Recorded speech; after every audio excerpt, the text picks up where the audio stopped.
Have you ever shared something deeply personal with someone you trusted, only to regret it later? Perhaps it was a family member, a lifelong friend, or even a well-meaning neighbor. It's a common experience. That little pang of, I wish I hadn't said that, for many of us, especially as we gather more years and wisdom. Our lives hold a rich tapestry of experiences, and with that comes a certain level of personal information that, frankly, is nobody else's business. Yet, in our desire for connection, for sharing, for seeking advice, we sometimes open doors that are better left closed. The painful reality is that even the most trusted relationships can be strained, complicated, or even exploited when certain sensitive details are laid bare. Sometimes, what we share, even with the best intentions, can lead to misunderstandings, unsolicited advice that feels intrusive, or even put us in a vulnerable position. It's not about being secretive or untrusting.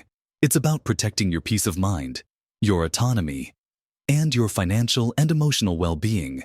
In this video, we're going to gently explore 5 specific types of information, 5 secrets, if you will, that are often best kept to yourself, even from those closest to you. Understanding why these particular areas require a little more discretion can make a profound difference in your daily life, reducing stress and preserving your independence. So, settle in, because there's something truly valuable here, and I encourage you to watch to the very end for something that will genuinely surprise you. So, let's begin with the very first type of information you might want to reconsider sharing, especially as you navigate these wonderful years. This is your precise financial situation, including your net worth, your specific savings, your income, or the exact details of any inheritance you might be planning or expecting. Now, I know what you might be thinking, but these are my closest family members. They should know. And while transparency can be important in certain family contexts, especially with a spouse or a trusted financial advisor, broadcasting the specifics of your wealth, or lack thereof, can open a Pandora's box of unforeseen complications. Think about it. When friends or even family members become aware of the exact figures in your bank account, or the value of your investments, it can subtly or not so subtly shift the dynamic of your relationship. Suddenly, you might find yourself approached for loans, for help with a down payment, or for contributions to various causes, all based on the assumption that you have plenty to spare, even if you're not wealthy. Sharing details about your struggles can lead to a different kind of pressure, with well-meaning but ultimately unhelpful advice, or worse, someone trying to take advantage of your vulnerability. For example, I once knew a lovely woman, let's call her Margaret, who, in a moment of openness, mentioned to her niece that she'd received a modest sum from a relative's estate. Almost immediately, the niece began subtly suggesting that Margaret help fund her child's college education. Citing Margaret's good fortune, Margaret felt deeply uncomfortable, torn between her desire to help family and her need to protect her own financial security for her later years. It put a strain on a relationship that had always been easygoing. The truth is, your financial situation is intensely personal. It reflects years of hard work, careful planning, or sometimes, the challenges you've overcome. It's a foundational pillar of your independence. If you're comfortable and secure, sharing that exact figure can unfortunately invite envy, resentment, or a sense of entitlement from others. They might start to see you less as a person and more as a resource. If you're struggling, sharing the precise extent of your difficulties can lead to pity, or even worse, predatory advice from those looking to sell you something or offer solutions that aren't truly in your best interest. How do you navigate this without seeming secretive when asked about your finances? You can simply say something general, like, I'm doing fine, thank you, or I'm managing things as best I can. You don't owe anyone a detailed ledger of your assets and liabilities. If you have children or grandchildren, and you plan to help them financially, that's a discussion to have on your terms, perhaps with the guidance of a financial planner, and certainly not something to casually broadcast. Your financial peace of mind is paramount. It allows you to make decisions based on your needs and desires, not on external pressures or expectations. Guarding this information allows you to retain your autonomy and ensures that your relationships are based on genuine connection, not on what you might have or what others think you should provide. It protects you from becoming a target for scams too, as sadly, many predators specifically look for seniors who might be perceived as having significant assets. Your financial privacy is a cornerstone of your independence. Now that we've talked about your finances, let's move on to something even more personal, your health. And that brings us to the next vital piece of information you might want to keep close to your chest: the intimate details of your health struggles and specific medical diagnoses. Now, let's be clear. I'm not suggesting you completely hide the fact that you're managing a condition or that you had a recent doctor's appointment. It's natural to share general updates with those who care about you, but there's a significant difference between saying, "I'm having a bit of trouble with my knee these days," and providing a detailed medical report, including every symptom, diagnosis code, and treatment plan for a complex condition. When you overshare the specifics of your health, especially chronic or sensitive conditions, you invite a cascade of unintended consequences. Firstly, you often get unsolicited advice. Everyone suddenly becomes an expert. Your neighbor's aunt swore by a certain herb. Your cousin read about a miracle cure online. And before you know it, you're bombarded with suggestions that might be irrelevant, unhelpful, or even dangerous. It's exhausting to constantly politely decline or explain why their well-intentioned advice isn't suitable for your specific situation. Beyond the advice, there's the pity. While sympathy can be comforting, constant pity can feel disempowering. You might start to feel defined by your illness rather than by who you are as a vibrant, capable individual. People might start treating you differently, assuming you're frailer or less capable than you truly are. They might even inadvertently limit your opportunities or activities because they're worried about your health, even when you feel perfectly able to participate. Imagine a scenario where you mention a new, perhaps embarrassing, medical condition to a friend, and suddenly, every conversation with them becomes centered around your health.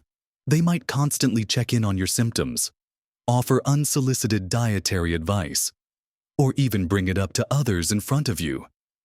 This can make you feel exposed, vulnerable, and like your personal medical journey is now public property.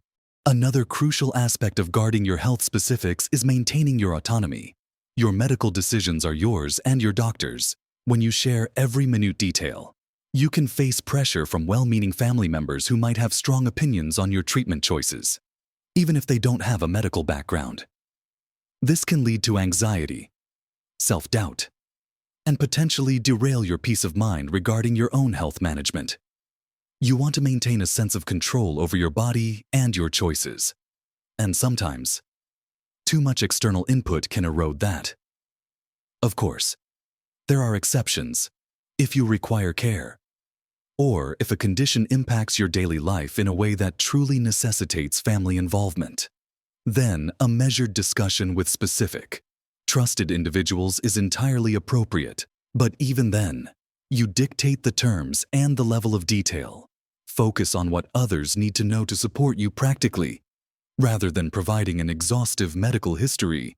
Your personal health journey is a private one, and you have every right to decide how much of it you share and with whom. Protecting these details allows you to maintain your dignity, avoid unnecessary stress, and focus on what truly matters: your well-being and your enjoyment of life. This empowers you to be an active participant in your health journey, rather than a passive recipient of others' opinions. And speaking of sensitive matters that impact your family and your peace, let's now talk about another area where discretion is truly golden. Next, We'll dive into a topic that can unexpectedly stir up a lot of emotions and conflict within families if not handled with extreme care: the precise details of your will or estate distribution. Now, it's absolutely essential to have a will and to plan your estate with a qualified professional. That's a given. But publicly discussing who gets what and why before it's absolutely necessary can be a recipe for misunderstanding, resentment, and even open conflict among your loved ones. The truth is, when people learn they might not be getting what they expected, or that someone else is getting more, it can trigger deep-seated emotions, feelings of unfairness, jealousy, or a sense of being undervalued.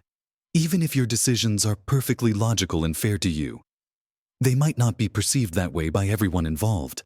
Imagine telling your 2 children that one will inherit the family home because they've always lived nearby and helped maintain it, while the other will receive a larger cash sum.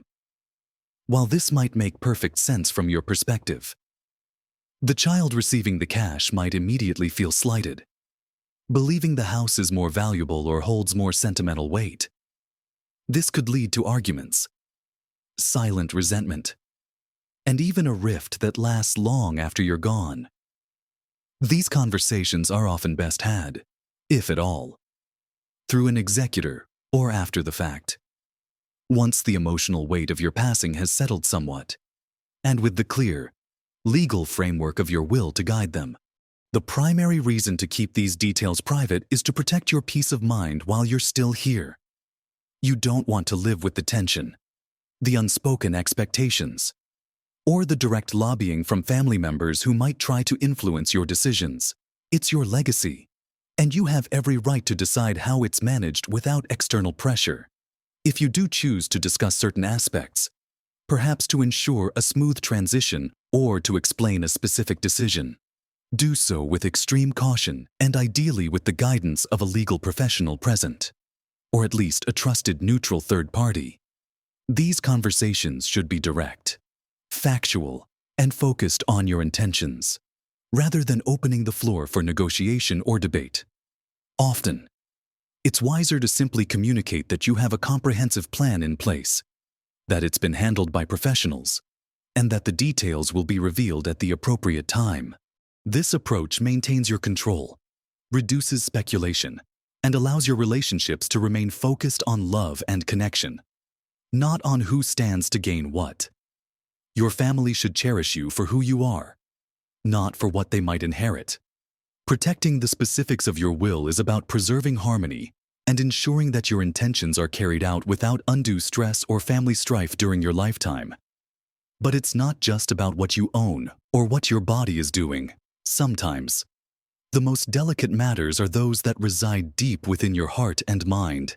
And that leads us to the next area, where discretion is often your greatest ally. This brings us to a fourth sensitive area that's often better kept private: your deepest fears or anxieties about aging, loneliness, or losing your independence. It's completely natural to have these concerns. As we age, we confront unique challenges and contemplate what the future holds. Thoughts about health, mobility, social connection, and maintaining control over our lives are common.